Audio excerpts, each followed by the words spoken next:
Assalamualaikum. Welcome back to another chemistry practical. Today we are officially starting with the reaction kinetics के practicals यानी rate of reactions में measure करना होता है और practicals जो है वो different तरीके के होते हैं. I've chosen two particularly. एक बहुत ज़्यादा repeat होता है, मुझे खुद नहीं पता था कि वाला repeat बहुत होता है, but the sodium thiazolfate और acid वाला और फिर ये देखना कि आपकी writing का paper दिया हुआ तो basically वो blur हो जाता है उस पे. So we're going to go through that practical. ये बहुत दफ़ा रिपीट होता है और एक इंशाल्लाह हम एक और कर रहे होंगे जिसमें हमें गैस का वॉल्यूम जो है वो करेक्ट करना होगा and then we have to see की रेट ऑफ रिएक्शन हमारा क्या है. ठीक है. अच्छा, सो ये पेपर जो है वो हमारे पास काफी रीसेंट पेपर है. This is summer 23 question paper 31. ठीक है, क्योंकि इसमें ग्राफ वगैरह बनाने का था. इसके डिफरेंट वेरिएंट्स में हर दफा ग्राफ बनाने के लिए मैंने ग्राफ वाला स्पेसिफिकली चूज किया. अच्छा, what they have told you is के सोडियम थायोसल्फेट जो है वो एसिड से रिएक्ट करता है तो उसमें सल्फर प्रोड्यूस होती है. ठीक है, और हम जो है वो रेट ऑफ रिएक्शन जो है वो देखेंगे कि वो अफेक्ट कैसे होता है with respect to the concentration of the thiosulphate. Thiosulphate की कंसंट्रेशन अगर चेंज करते हैं तो उसके हिसाब से रेट हमारा क्या हो रहा है, उसके साथ what is happening to rate. ठीक है, and the way will be measuring the rate इसके आपको जो है वो एक प्रिंट प्रोवाइड होगा तो उस पे कैम्ब्रिज बहुत सारा लिखा हुआ होगा. तो उसके ऊपर आप बीकर रखते हैं और आप ये देखते हैं कि कितनी देर लगी कि वो जो राइटिंग थी वो आपको नजर आना बंद हो जाए, बिल्कुल ब्लर आउट हो जाए. तो सिमिलरली मैंने जो है प्रॉस्पेरिटी कैटेगरी लिखा हुआ है पेपर पे. हम इसमें बीकर रखेंगे और फिर देखेंगे कितनी देर में या कितना टाइम लग रहा है इसको ब्लर आउट होके बिल्कुल गायब होने में. ठीक है. अच्छा, देन एक और बात लिखी हुई है कि अब small amount of sulphur dioxide gas may be produced in experiment. तो सल्फर डाइऑक्साइड प्रोड्यूस होगी. ठीक है, और it is very important that you don't inhale any fumes. As soon as each experiment is complete, empty the reaction mixture into the quenching bath and rinse the beaker thoroughly. अच्छा, एक चीज मैं भूल गया, quenching bath मुझे बतानी थी. quenching bath ही बता लेते हैं. तो quenching bath क्या होती है? quenching bath एक हो सकता है बकेट हो सकता है टब हो, whatever जो भी जो है वो आपके प्रैक्टिकल सेंटर में रखा होगा. एक सॉल्यूशन बना होगा उसमें उसमें आपने क्या करना है, कुछ भी नहीं करना. अपना जो भी बीकर का आपने एक्सपेरिमेंट कर ली वो आपने उसके अंदर एम्प्टी कर देना है ताकि जो सल्फर डाइऑक्साइड गैस है वो एस्केप ना करे. ठीक है जी. और जो है वो मसले मसाइल ना आए क्योंकि इतनी बड़ी प्रैक्टिकल लैब में जो है वो फ्यूम कवर्ड वगैरह सबको प्रोवाइड करना मुश्किल होता है. So you will just empty that और उससे वो आपका मामला जो है वो हल हो जाएगा. ठीक है, क्वेंचिंग बात कुछ नहीं थी, बस एक कंटेनर बनाया होगा. सिंक में डिस्पोज ऑफ मत कीजिएगा, उसी में जो है वो करिएगा डिस्पोज ऑफ क्वेंचिंग बात में. ठीक है, जब प्रैक्टिकल में मेंशन है. अच्छा, उसके अलावा हमें ये बोला हुआ है कि Fa1 जो है वो 0.1 मोल पर dm³ सोडियम थायोसल्फेट है और Fa2 जो है वो 2 मोल पर dm³ हाइड्रोक्लोरिक एसिड है. ठीक है, so these two things have been given to us. अच्छा, अब एक्सपेरिमेंट जो है वो 1 और 2 मैं आपको करके दिखाऊंगा. ठीक है, experiment 1 I will take it little bit from the far, 2 का शॉट लूंगा और एक्सपेरिमेंट 2 का मैं आपको क्लोजर में दिखाऊंगा कि एक्चुअली हो क्या रहा है. ठीक है, I'm going to read through the whole procedure of the experiment before starting क्योंकि बीच में पढ़ते भी नहीं होगा, ये एक ही दफा करना है. इसमें टाइमिंग वगैरह भी करनी है, सब चीजों का ख्याल रखना है. So let's go over the procedure पहले एंड देन उन सब चीजों को सेट करके and then will start the experiment. अच्छा, सबसे पहले ये लिखा हुआ है fill a burette with Fa1. अच्छा, इस एक्सपेरिमेंट में आपको दो ब्यूरेट्स प्रोवाइड किए गए हैं. ठीक है, for experiment 1 you just have to use one burette, तो हम वो इस्तेमाल कर रहे होंगे. हम 40 सेंटीमीटर क्यूब ऑफ Fa1 जो है वो 100 cm³ के बीकर में जो है वो ट्रांसफर करेंगे. तो 100 cm³ का बीकर हमें चाहिए होगा, हम इसके अंदर 40 cm³ of Fa1 that is your 0.1 मोल पर dm³ सोडियम थायोसल्फेट ट्रांसफर करेंगे. फिर हम मेजरिंग सिलेंडर इस्तेमाल करेंगे और 10 cm³ ऑफ Fa2 जो हमारा हाइड्रोक्लोरिक एसिड है उसका 10 cm³ हम इस मेजरिंग सिलेंडर से क्या कर देंगे, ट्रांसफर कर देंगे. वंस अगेन मैंने आपको हमेशा से बताया, देखिए हम क्या चाह रहे हैं, हम रेट ऑफ रिएक्शन मेजर करना चाह रहे हैं with respect to sodium thiosulphate. तो इसकी कंसंट्रेशन, क्योंकि इसकी कंसंट्रेशन मैटर कर रही है तो हम इसको ब्यूरेट से कर रहे हैं ट्रांसफर ताकि हमारे पास एग्जैक्ट और एक्यूरेट आए. HCl हमने मोस्ट प्रोबब्ली एक्सेस में रखा है, right. So that is why we are using measuring cylinder. 10 cm³ का पोर्शन लेते हैं और उसको ट्रांसफर कर देते हैं. एक लार्ज एक्सेस में होगा तो then the rate will only vary with respect to the sodium thiosulphate. फिर वो HCl के हवाले से वेरी नहीं करेगा बिकॉज़ HCl उस रिएक्शन में एक लार्ज एक्सेस में है तो everything will be dependent on the sodium thiosulphate. That is why we are using a measuring cylinder. अच्छा, फिर हम आ जाते हैं add the Fa2 and Fa1 in the Fa2. अच्छा, फिर आपने मेजरिंग सिलेंडर जो है वो जो भी इसमें आपने 10 cm³ मेजर किया था वो आप 100 cm³ के बीकर में आपने ट्रांसफर कर दिया और उसी वक्त आपने टाइमिंग शुरू कर दी. देखिए तो वेरी इंपॉर्टेंट है कि आप जैसे ही ट्रांसफर आप टाइमिंग भी शुरू कर दें. ऑब्वियसली ट्रांसफर करते हुए बहुत ज्यादा एकदम से डालेंगे तो स्लैशिंग होगी, तो सही तरीके से डाल के देन स्टार्ट द टाइम, मतलब एक हाथ में हम स्टॉप वॉच रखेंगे और ट्रांसफर करके हम फौरन जो है वो टाइम स्टॉप कर देंगे, टाइम स्टार्ट कर देंगे. सॉरी. अच्छा फिर क्या है कि फिर हमने इंसर्ट को व्यू करना होगा, वो भी इंशाल्लाह मैं आपको क्लोजअप शॉट दिखाऊंगा कि वो कैसे जो है वो हमारा जो है वो गायब हो जाएगा।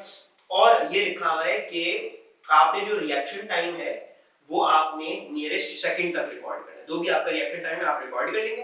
बाद में हमने टेबल बनाना है, वो भी मैं टेबल आपको बताऊंगा कि टेबल कैसे बनेगा। फिर बोला हुआ है कि कंटेंट्स को बीकर पंचिंग बाग में डाल दो और rinse and dry the beaker और एक्सपेरिमेंट 2 के लिए रेडी कर दो बीकर को। ठीक है, तो पहले हम एक्सपेरिमेंट 1 कर लेते हैं। मैं क्वेंचिंग बाग भी तैयार करता हूं, सब कुछ फिल भी कर लेता हूं। हमें सोडियम थायोसल्फेट से ब्यूरेट को फिल करना है, तो मैं आपको पहले ही बता चुका हूं क्या प्रोसीजर होता है उसका। ठीक है, और बस मैं सारी चीजें रेडी करके रखता हूं ताकि हम फिर एक्सपेरिमेंट को परफॉर्म कर सकें। अच्छा, so I have ready everything. Burette भी फिल करके रख लिया है मैंने और मेजरिंग सिलेंडर भी मैंने फिल करके रख लिया है। ठीक है, और जो है एवरीथिंग इज डन और मैंने क्वेंचिंग बात बना ली है। अच्छा, क्वेंचिंग बात की भी बात कर लेते हैं। क्वेंचिंग बात मतलब I don't think it's really needed to know, but you should know, it's good general knowledge. हो सकता है कभी कोई सवाल आ जाए। तो क्वेंचिंग बात जो है वो अभी इस एक्सपेरिमेंट में के लिए हमने जो है वो एक इसमें बेसिकली सोडियम कार्बोनेट डिसॉल्व किया है। ठीक है, आप लोगों को नहीं पता लेकिन ऐसे ही बता रहा हूं मैं। Since we are producing an acidic gas, sulfur dioxide is an acidic gas, उसको पानी में डालेंगे वो सल्फ्यूरस एसिड बन जाएगा, H2SO3 बन जाएगा। और वो H2SO3 फिर कार्बोनेट के साथ रिएक्ट करके खत्म हो जाएगा। So this is how you are removing the sulfur dioxide। कि भाई कोई इनहेल ना कर ले, आप उसको जो है वो क्या करते हैं, आप उसको एक्वियस सॉल्यूशन में आपने ये कार्बोनेट सॉल्यूशन डाला, वो रिएक्ट करके खत्म हो जाएगा। एक और चीज मैंने वैसे ये करी है कि मैंने जो इसमें इंडिकेटर डाला है, ये देखने के लिए बेसिक ही रहे। जब अगर एसिड बहुत ज्यादा हो गया, तो मतलब मैं एक्सपेरिमेंट्स कर रहा हूं, एसिड बहुत ज्यादा रेड हो गया, तो एग्जाम तो नहीं करेंगे, एग्जामिनर का ही काम होगा, जो आपका प्रैक्टिकल इंस्ट्रक्टर होगा वो उसको वापस इसके अंदर और थोड़ा बहुत और डाल देगा चीजों को, ताकि वापस से बेसिक हो जाए और फिर वही कैसे न्यूट्रलाइजेशन टेक प्लेस हो रही है सल्फर डाइऑक्साइड की, वो होती है। ठीक है, जितने बच्चे प्रैक्टिकल परफॉर्म कर रहे हैं। तो that's the only reason for quenching बात। क्वेंचिंग बात बहुत किस्म की होती है, ये एक टाइप ऑफ क्वेंचिंग बात है और इस एक्सपेरिमेंट के लिए कि सल्फर डाइऑक्साइड को हम रिमूव कर सकें। अच्छा, now let's start of with that experiment. हमारे पास मैंने जो है वो ब्यूरेट को यहाँ पे 2 तक फिल करके रखा हुआ है, तो I am going to transfer 42। ठीक है, ये वाली प्रोसेस हम आराम से कर सकते हैं। हम जब ये डालेंगे तो हमें टाइमिंग करना बहुत ज्यादा जरूरी है कि टाइमिंग करना शुरू कर दें और ग्लास का भी ये रखिए। Okay, let me transfer 40 cm³ लिखा हुआ है, 40 cm³ ट्रांसफर कर दें। So I have transferred 40 cm³ of my sodium thiosulfate into this। अब मुझे जो है वो 10 cm³ ऑफ इसके अंदर डालना है और स्टार्ट टाइमिंग करनी है इमीडिएटली। सो लेट्स जो है also put this in and आराम से डालिएगा और मैंने स्टार्ट टाइमिंग कर दी है and going to place it on this and then we are going to see कितना टाइम लगता है कि ये जो हमारे पास लाइटिंग है इधर वो कंप्लीटली जो है वो यहाँ से हट जाए। ठीक है, obviously I take a close up shot बाद में, तो वो हम यहाँ पे फिटिंग कर देंगे ताकि आपको जो है वो चीज समझ में आ जाए। और स्टीयरिंग भी करनी थी तो स्टीयर भी कर देते हैं। ठीक है, and right about now I can not see anything. तो तकरीबन जो है वो 58 सेकंड्स लगे हैं, तकरीबन 1 मिनट ही लग गया 58 सेकंड में। उसको 58 सेकंड्स तक रिकॉर्ड करूंगा। अपेरेंटली बिल्कुल एग्जैक्ट 58 आया है, तो जो है वो बस ये है प्रैक्टिकल और कुछ नहीं। ठीक है, तो दैट्स दैट। और अब हम जो है वो इसको क्वेंचिंग बाग में एम्प्टी कर देते हैं। ठीक है, कुछ भी नहीं करना आपने, बस क्वेंचिंग बाग में इसको एम्प्टी कर देना। अभी भी मेरी क्वेंचिंग बाग येलोइश शो कर रही है, एडेड मिथाइल ऑयल, इसका मतलब है कि एवरीथिंग इज गुड। ठीक है, अभी एक्सो2 के कोई फ्यूम्स वगैरह नहीं हुए हैं रिलीज। अच्छा, अब जो है मैं ये टाइम नोट डाउन कर लेता हूं and then let's do the second experiment. अच्छा, अब हमने एक्सपेरिमेंट 2 परफॉर्म करनी है। एक्सपेरिमेंट 2 में क्या है हमारे पास, हमने ब्यूरेट को वापस से सोडियम थायोसल्फेट से भरना है, बहुत बड़ी 2 मिनट का नॉर्मल मसला नहीं है। हमने एक और ब्यूरेट लेना है और उसको हमने डिस्टिल्ड वाटर से भरना है। अच्छा, I do have another burette but sidely इसका जो है वो टैप जो है वो टूट गया था, but it's still usable, so I am just going to use this to transfer distilled water. 20 cm³ हम Fa1 ट्रांसफर करेंगे, 20 cm³ हम डिस्टिल्ड वाटर ट्रांसफर करेंगे। ठीक है, and then similarly before starting experiment 10 cm³ रखेंगे अपने पास। टाइम स्टार्ट उसमें डालने के बाद टाइम स्टार्ट कर देंगे और स्टिर कर देंगे ताकि जो हमारे पास एक एक्यूरेट टाइम जो है वो आ जाए। ठीक है, और तो कुछ नहीं, बस दैट्स इट। ठीक है, फिर आगे जो experiment 3 to 5 I let you know कि हम इसमें क्या करेंगे। ये एक और दफा मैं ट्रायल परफॉर्म कर लेता हूं and I also want to talk some about some of the things that are important over here. तो वही हम बात करते हैं। मैं 1 सेकंड जो है वो सारा सेटअप पहले से करके रख रहा हूं, फिर आई डू द एक्सपेरिमेंट आपके सामने। अच्छा, सो मैंने 20 cm³ वाटर जो है वो इसमें ट्रांसफर कर लिया है। Now I am going to transfer 20 cm³ of this sodium thiosulphate solution. ठीक है, और मैं मेजरिंग सिलेंडर को भी पहले से फिल करके रख लेता हूँ 10 cm क्यूब के इसके पोर्शन से। ठीक है, थोड़ा सा मैं ये चाह रहा हूँ कि एग्जैक्टली हो transfer, but it does not really matter that much. ठीक है, 10 cm क्यूब हो गया, तो हम जो है ये 10 cm क्यूब को पोर्शन एंड में ट्रांसफर करेंगे, इसको यहाँ पे रख लेते हैं, लेट्स रिमूव दिस। ठीक है, 20 cm क्यूब सोडियम थायोसल्फेट में इसमें ट्रांसफर कर लेता हूँ। What is the reading at right now? 1 है, 20 ट्रांसफर कर देना, तो 1 को फिर हम 21 तक ले जाते हैं। ठीक है, ट्रांसफर 21 तक। So this is 20 cm cube of your this transferred as well. अच्छा, अब जो है before I take the close up shot and bring you all close, just want to let you know one thing कि ये क्यों किया आपने? पहले हमने सिर्फ 40 cm cube किया था, लेकिन अब हम 20 आधा पानी डाल रहे हैं, आधा ये डाल रहे हैं। बेसिकली एग्जामिनर ये चाहता है कि आप एक कांस्टेंट वॉल्यूम रखें 50 cm cube का, जिसमें से 10 cm cube हमेशा यही रहेगा, और इसको हम वैरी करेंगे, और हमारा कंट्रोल है हमारा वॉल्यूम, तो हम बाकी वॉल्यूम पूरा करने के लिए डिस्टिल्ड वाटर इस्तेमाल करें। That's the only purpose of adding distilled water over here. Distilled water और कोई चीज नहीं करवा रहा, सिर्फ वो वॉल्यूम को कांस्टेंट रखवाने के लिए एक कंट्रोल आपको ऑफर करके दे रहा है, nothing more. That's all for as with regards to why we're adding distilled water. और ये एक्सपेरिमेंट्स 3 to 5 होंगी जो हम आगे करेंगे, उसमें भी बस हमने इसी बात का मेक श्योर करना है कि हमारा जो टोटल वॉल्यूम होगा, यानी इन दोनों का मिला के 40 cm क्यूब होगा और फिर पूरा मिला के 50 cm क्यूब होगा।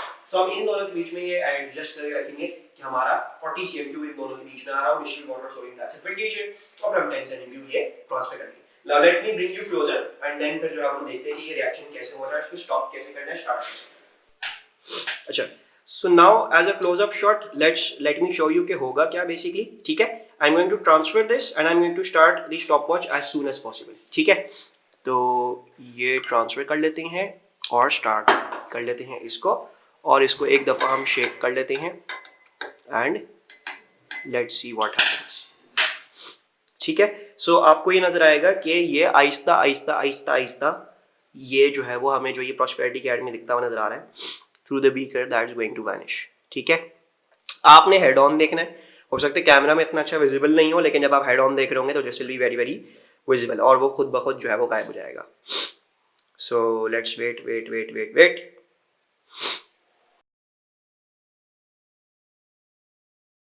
It's obviously going to take a lot more time than the previous one because पहले आपने 40 cm क्यूब ऐड किया था, आपने सिर्फ उसका सिर्फ आधा ऐड किया है। So preferably it should take about 2 minutes अगर direct proportion है इसका, या somewhere close to that। अच्छा, अब देखो थोड़ा थोड़ा ये वैनिश होना शुरू हो गया है, तो आहिस्ता आहिस्ता भी ब्लर आउट होगा। You're going to record it until it completely vanishes, मतलब आपको नजर ही ना आए कुछ भी उसका, आप डिसाइफर नहीं कर सको पीछे लिखा हुआ क्या है। ठीक है, और ये वैनिश हो रहा है, वैनिश हो रहा है। कैमरा में हो सकता है आपको अब नजर नहीं आ रहा, लेकिन मैं टॉप से अभी देख रहा हूँ, so that's why I am not stopping the time. I will stop at when I can't see it बिल्कुल भी। ठीक है, right about now I can not see it. ठीक है, तो तकरीबन जो है वो 2 मिनट 10 सेकेंड, 2 मिनट 10 ही लिख लेंगे हम उसको, हाँ 9:59 है, तो 2 मिनट 10 सेकेंड के अंदर अंदर ये कम्प्लीटली जो है वो क्लाउडी हो गया है and now it's not visible at all कि यहाँ जो है वो क्या था क्या, ये बिल्कुल क्लाउडी हो चुका है सॉल्यूशन। ठीक है, so this is the experiment. Experiment काफ़ी आसान है, कुछ इसमें चेंज नहीं है।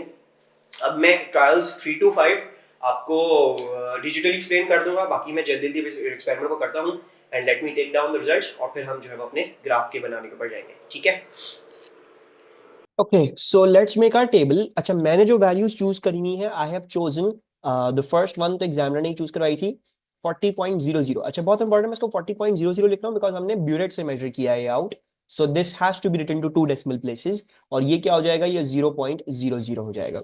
Next one that I went for was a 35.00 and a 5.00।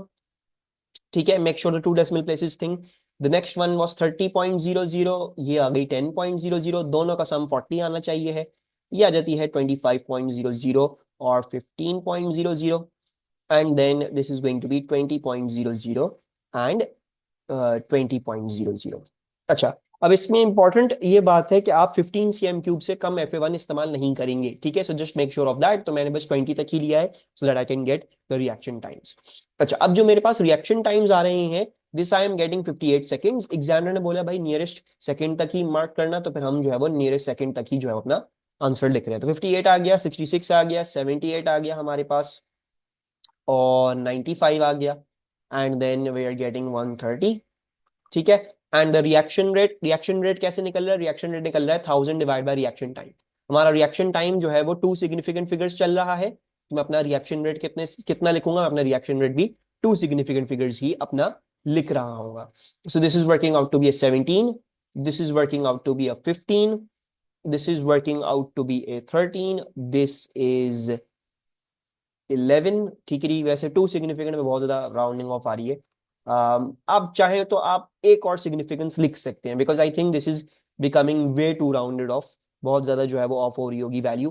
तो एक काम करते हैं, हम एक और सिग्निफिकेंस लिख लेते हैं। जब भी आपको ऐसा हो ना कि यार बहुत ज्यादा कम हो रही है मेरी सिग्निफिकेंस, तो आप एक और लिख लिया करें। This is 17.2, this is 15.2, then this is 12.8, और this is 10.5, and this is 7 point, अच्छा, थ्री सिग्निफिकेंट लेके चल रहा हूं मैं, तो मैं जो हूँ 7.69 लिख रहा हूँ इसको।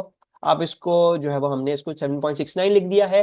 वैसे रूल यही है कि भाई आप जो है वो राउंड ऑफ टू सिग्निफिकेंट तक ही करते, लेकिन जो है वो उससे बहुत ज्यादा राउंडिंग ऑफ लग रही है मुझे, तो मैंने बस एक ज्यादा रख लिया ताकि यार जो है वो प्रॉब्लम हमारे पास ना आए, ठीक है। और लास्ट वाली को आप 7.7 भी लिख सकते हैं, अगर आप ये चाह रहे हैं कि यार मेरी 2 डेसिमल प्लेस, 1 डेसिमल प्लेस ही रहे, तो वो भी सही है, it's not that bad. But I am following the three significant वाला रूल, कि मैंने वही कहा कि बहुत राउंडिंग ऑफ हो रही, तो मैं हम इसको थ्री सिग्निफिकेंट ले लेते हैं। अच्छा, अब जो है वो हमने नेक्स्ट क्या करना है? Next we want to plot the rate on the y axis and against the volume fa1 on the x axis, ठीक है नी। और start each axis at the origin बोला हुआ है, तो ओरिजिन पे ही स्टार्ट करना है, हम फॉल्स ओरिजिन नहीं बनाएंगे। सो let me draw an axis, ठीक है, जल्दी से। तो ये आ गया, ये आ गया। सबसे पहले अपनी एक्सिस बना लिया करें, उसके यूनिट्स लिख दिया करें, उसमें मार्किंग्स कर लिया करें कि भाई मुझे क्या क्या करना पड़ेगा, उसके ऊपर क्या मैं मार्क कर रहा हूँ, क्या सारी मेरी चीजें क्या है। अच्छा, एक्स एक्सिस पे हमको क्या बोला है? एक्स एक्सिस पे हमको बोला है volume of fa1, okay. So I am going to write volume, थोड़ा नीचे करके लिख देते हैं, volume of fa1, and this is in cm cube. और दूसरा क्या है हमारा? रेट है, तो मेरे ख्याल से रिएक्शन रेट है, यस रिएक्शन रेट है, जिसको मैं सेकेंड की पावर -1 तक दे दूंगा। So reaction rate which has units second की पावर -1। अच्छा, ये आ गया है हमारे पास। अब जो है वो हमने अपनी ये सोचनी कि मेरी डिविजन्स क्या होंगी। How are we going to choose the divisions? Divisions अब देखो 40, 35, 30, 25, 20। अच्छा, नाउ अब हमने जीरो पे तो स्टार्ट करना है, तो वो तो मैं इग्नोर नहीं कर सकता। हम ये देख सकते हैं कि हमारे पास कितने बिग बॉक्सेस हैं इधर, let's see that.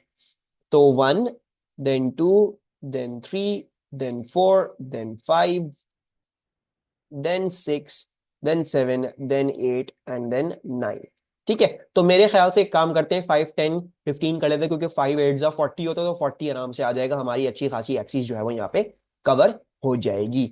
So I am taking this as 5.00, this as 10.00, this is 15.00, this is क्या है ये 20.00, this is 25.00, then 30.00, then 35.00, and then 40.00, and this one is going to be 45.00. You just need to make sure मेरा half the graph जो है वो cover हो जाए। तो हम कहाँ से कहाँ गए हैं? हम 20 से ले रहे हैं ना, तो 20 to 40, ठीक है। अब हमारे पास उन्होंने कोई चॉइस ऐसी नहीं छोड़ी थी, उन्होंने बोला भाई जीरो से ही स्टार्ट करो, वरना हम और भी जो है वो उसको कर सकते थे डिफरेंटली, लेकिन they have told you specifically भाई जीरो से आपने स्टार्ट करना है, तो फिर और कोई चॉइस रहती नहीं है प्रॉपरली इसको करने के लिए।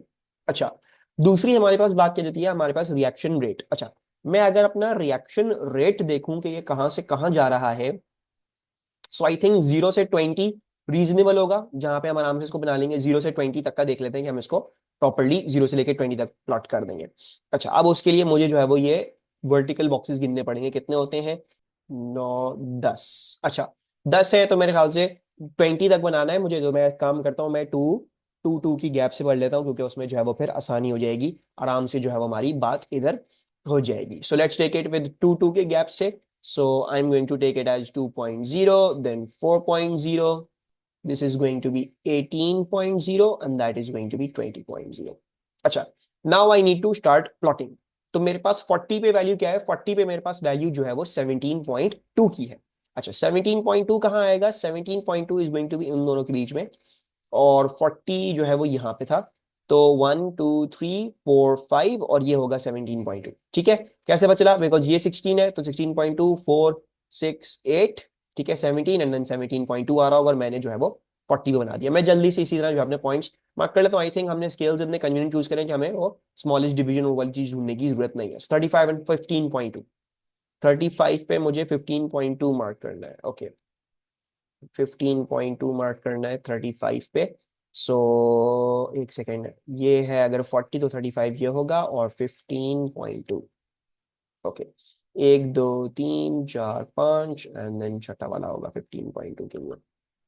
Okay perfect. फिर क्या है हमारे पास, 30 and then 12.8, 30 and then 12.8। Okay let's go to 30, और 30 पे हमें जो है वो 12.8 मार्क करना है, यानी 1 2 3 4, this is going to be 30, 12.8, right, 30, 12.8 हो गया। अच्छा फिर क्या है, 25, 10.5, 25, 25 पे हमारे पास 10.5 है। अच्छा 10.5 तो नहीं कर सकूंगा मैं इसको, बिकॉज दिस इज 10.2, 10.4 एंड 10.6, इसको हम 10.5 इसको बीच में लगा लेते हैं।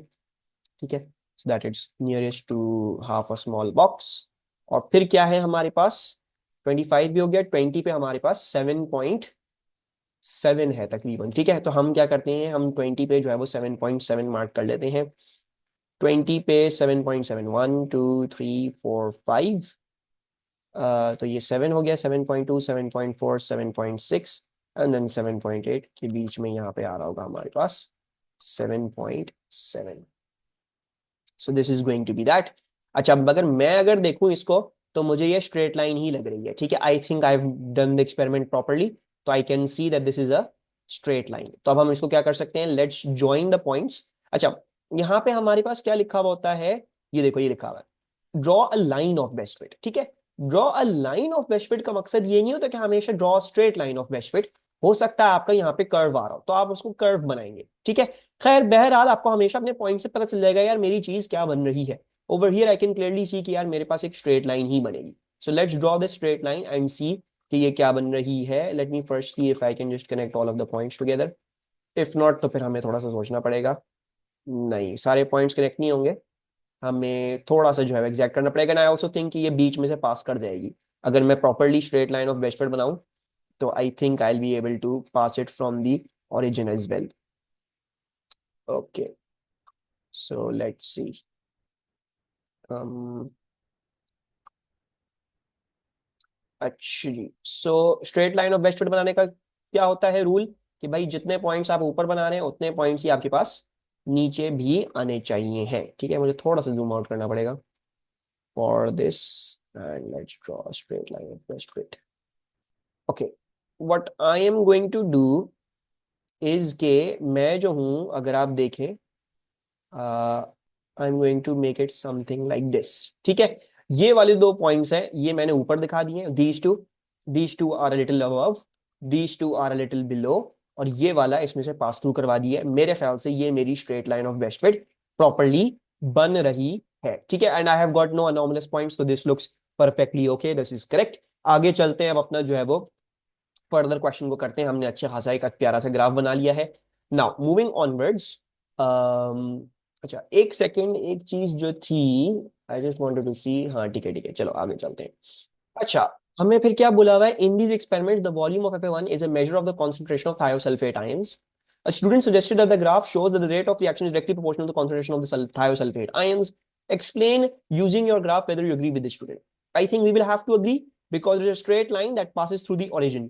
जब भी हमारे पास डायरेक्टली प्रोपोर्शनल का ग्राफ होता है, ठीक है, remember this thing, whenever you're saying that two quantities are directly proportional, तो उसका ग्राफ कैसा बनेगा, उसका ग्राफ जो है वो straight line through the origin बनेगा लाजिमन। ठीक है, it will always be a straight line through the origin. This is a y directly proportional to x वाला graph.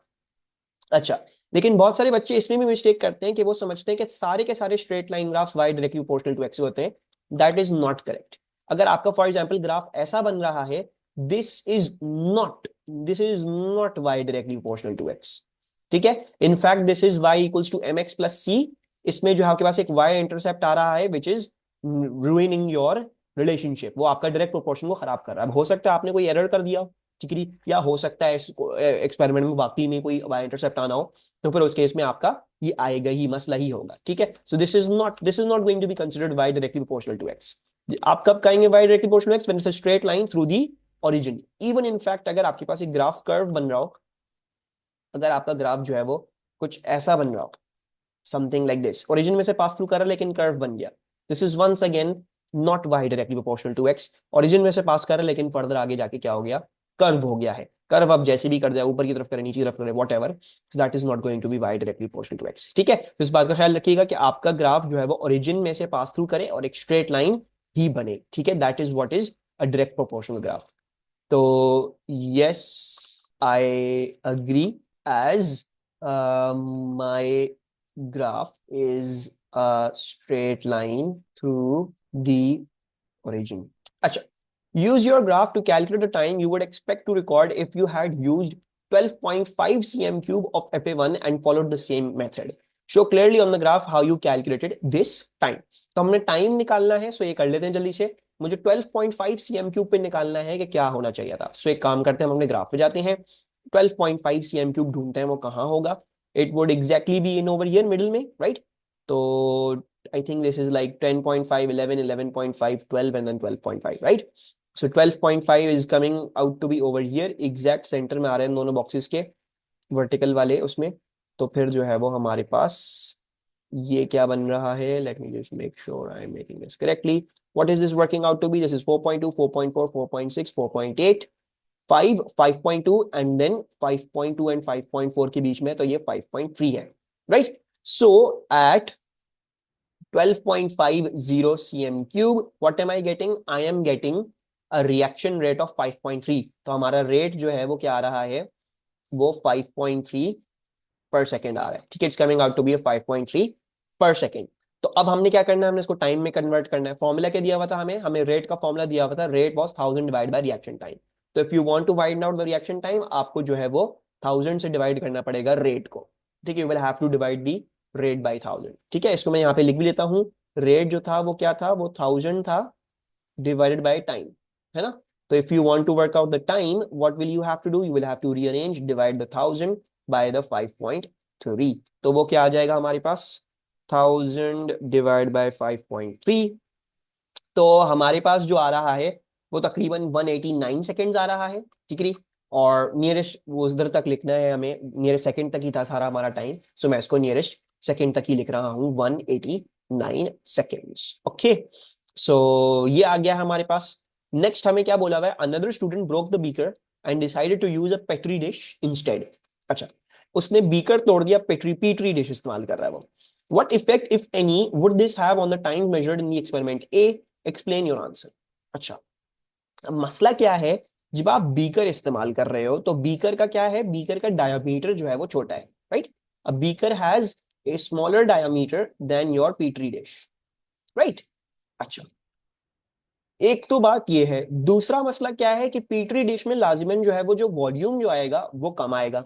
The petri dish will have a lower volume than your beaker as well. अच्छा, बहरहाल हमने जो यहाँ पे बात समझनी है कि जब आप बीकर में कर रहे हैं तो आप जैसे फॉर एग्जांपल 40 cm क्यूब इस्तेमाल करना चाह रहे हैं तो आप 40 cm क्यूब आराम से इस्तेमाल कर सकते हैं। पेट्री डिश में 40 cm क्यूब नहीं आएगा, आपको अपने वॉल्यूम्स कम करने पड़ेंगे। अब वॉल्यूम्स कम करने से क्या होगा, यहाँ पे तो हमने एक्चुअली काफी डीप सोल्यूशन बनाया था।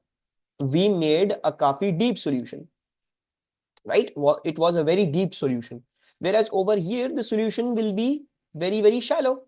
जो वो ऑक्यूपाई कर रहा होगा वो जो है हमारे पास बहुत ज्यादा शैलो हो जाएगा। और जाहिरन बात है, जब वॉल्यूम भी कम होगा और सॉल्यूशन भी शैलो होगा तो फिर हमारा जो नीचे हम इसके थ्रू देखना चाह रहे थे, जो भी राइटिंग देखना चाह रहे थे इसके नीचे, वो देर में डिसअपियर करेगी, राइट। बिकॉज जब डीप होगा तो अब फॉर एग्जाम्पल सल्फर फॉर्म हो रहा था, सल्फर फॉर्म हो रहा है, फॉर्म हो रहा है, फॉर्म हो रहा है, वो ऑल ओवर हियर वो जो है वो क्या कर रहा है, वो जो है वो फॉर्म हो रहा है और ऑब्स्ट्रक्ट कर देगा आपका व्यू। जब वॉल्यूम ज्यादा होगा, डीप ज्यादा होगा, तो उसका मतलब ये है कि सल्फर के ऊपर सल्फर के ऊपर सल्फर की लेयर्स जो है वो ज्यादा होंगी। So then you would stop seeing the writing faster, right. लेकिन शैलोइंग में क्या होगा, शैलोर में होगा कि सल्फर की लेयर्स जो बन सकती हैं वो बहुत कम होंगी. So then it would take a lot more time for enough sulphur to be developed कि वो उसकी अगर 2 3 4 5 जितनी भी लेयर्स बन रही हैं वो फिर इवेंचुअली जाके आपका ऑब्स्ट्रक्ट कर रहे हो व्यू को.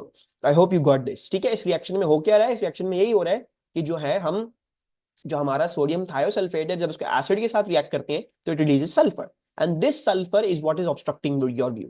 तो जब सॉल्यूशन डीप है, सल्फर की बहुत सारी लेयर्स फॉर्म हो सकती हैं, तो इवेंचुअली आपका मतलब इट विल बी फास्टर, आपके जो आपको जो राइटिंग दिखना बंद हो जाएगी वो जल्दी दिखना बंद हो जाएगी, क्योंकि वो सल्फर के ऊपर सल्फर की लेयर्स बहुत सारी फॉर्म हो जाएंगी. पीटरी डिश में क्योंकि आप वॉल्यूम भी कम इस्तेमाल कर रहे हैं, आप जो है वो सबसे पहले थायोसल्फेट की कॉन्सेंट्रेशन ही कम इस्तेमाल कर रहे होंगे, वॉल्यूम आपका कम होगा. दूसरा, आपके पास जो है वो सल्फर की ओवर सल्फर की लेयर्स जो है वो भी कम होंगी. सो इसमें टाइम ज्यादा लग जाएगा, इसमें टाइम आपका कम होगा. मतलब your time for disappearing is going to be more, the time for disappearing over here is going to be sorry, the time for disappearing over here is going to be less, and the time for disappearing over here will be more, considerably more. तो what effect if any would this have on the time measured in experiment A? तो आप ये बोल देंगे कि time जो है वो मेरा लॉन्गर हो जाएगा, because more sulphur will have to be formed for this shallower solution, ताकि जो है वो आपका जो जो भी है वो राइटिंग आपकी ऑब्सक्योर हो जाए या वो नजर आना बंद हो जाए. ठीक है, so let me write this down. Time या times would become longer as oops, as the solution will be shallower, as the solution will be shallower, so more sulfur will have to be produced so that enough forms to make the जो भी थी insert थी मेरे ख्याल से, मैं तो prosperity academy का समझ गया, तो इंसर्ट ऑब्सक्योर, ठीक है जी, या unable to see the insert आप ऐसे भी देख सकते हैं. तो टाइम आपका लंबा हो जाएगा, solution will be shallower, so more sulphur will be have to form. मतलब इस केस में आपको सल्फर ज्यादा फॉर्म करनी पड़ेगी, इसलिए आपका टाइम जो है वो ज्यादा हो जाएगा, क्योंकि टाइम सल्फर जो है वो अपने उसी रेट पे फॉर्म होगी. तो जब आप छोटी क्वांटिटी इस्तेमाल कर रहे हैं तो उसका मतलब सल्फर अब ज्यादा, मतलब you have to wait more time ताकि सल्फर इतनी इनफ फॉर्म हो जाए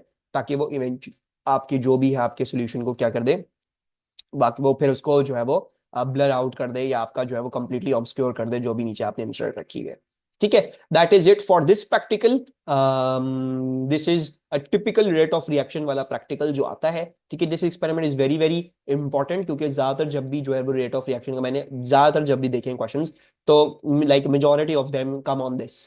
तो you need to have practice of this, इसको देख लेना प्रॉपर्ली. अगर रेट का आएगा तो हो सकता है ऐसा कुछ आपके पास सवाल आ जाए. ठीक है, बाकी that's it for this video. मुझे अपनी दुआओं में याद रखिएगा, and I will see you all later. अल्लाह हाफिज.